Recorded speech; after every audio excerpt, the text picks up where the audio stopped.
never really thought about anything other than being an artist. My parents did enroll me in art school, summer program, when I was 7 years old. And just prior to that, we attended a PTA meeting, my parents and I, and my teacher had mentioned that I had shown unusual aptitude for art, and that I was always preoccupied with it. As my training and my focused interests, I attended Wright State University, and after a year of that, my parents were transferred up to Chicago.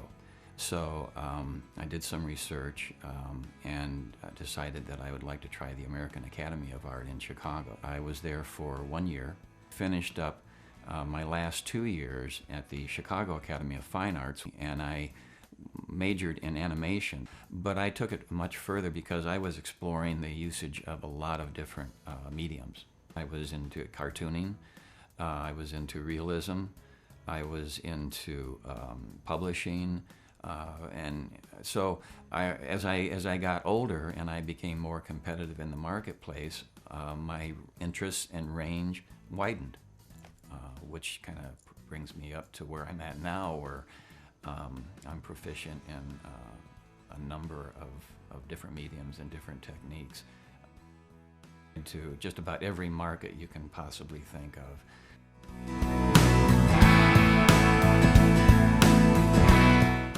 Illustration is basically to sell a product or to illustrate a narrative, primarily.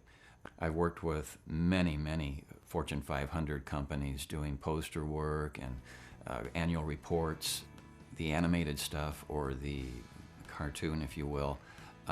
That all has derived from my love of comic books and newspaper strips and, following cartoons. I was still am avid lover of animated cartoons.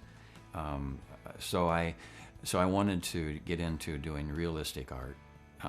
And as I did that, I guess I brought my own stylization. You don't really go out looking for a style. It just kind of happens.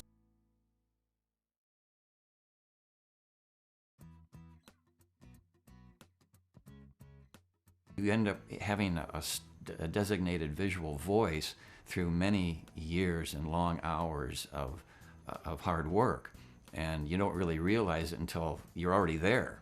I've applied that towards my gallery painting as well. The recession of 2008 hit.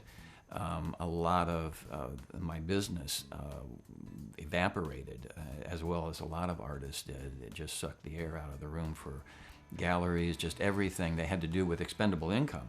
I figured, well, this might be a good time to maybe try and start, something like that. So I did, and within 6 months, I developed a body of work that was based on landscapes, which I've always enjoyed, and I've always enjoyed the study of nature and trees specifically.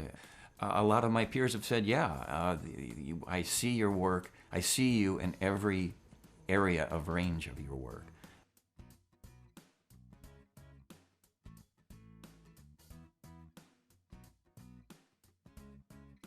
I learned a lot from studying the work of Maxfield Parrish, who incorporated an awful lot of glazing technique. And glazing is a technique where you build up your color with layers of thin color worked out of a white ground. I will work on several ideas to a certain stage of completion, ready to go to finished art. Every time I do a painting or an illustration, I don't necessarily follow the same exact process.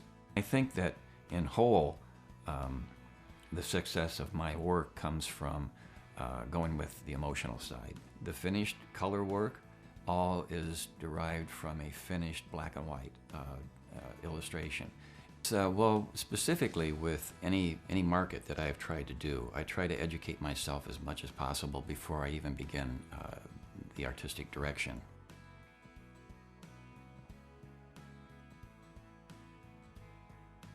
Initially, if it's commercial work, I want them to buy it. I want them to buy something. You know, whatever I'm advertising with my imagery, I want them to go out and buy it. With my gallery work, with my entertainment work, the emphasis is I want them to be entertained. The only other thing that has come to light in the past year is I decided to teach. Now, this is my second year at the Art Academy of Cincinnati, teaching materials and techniques and illustration.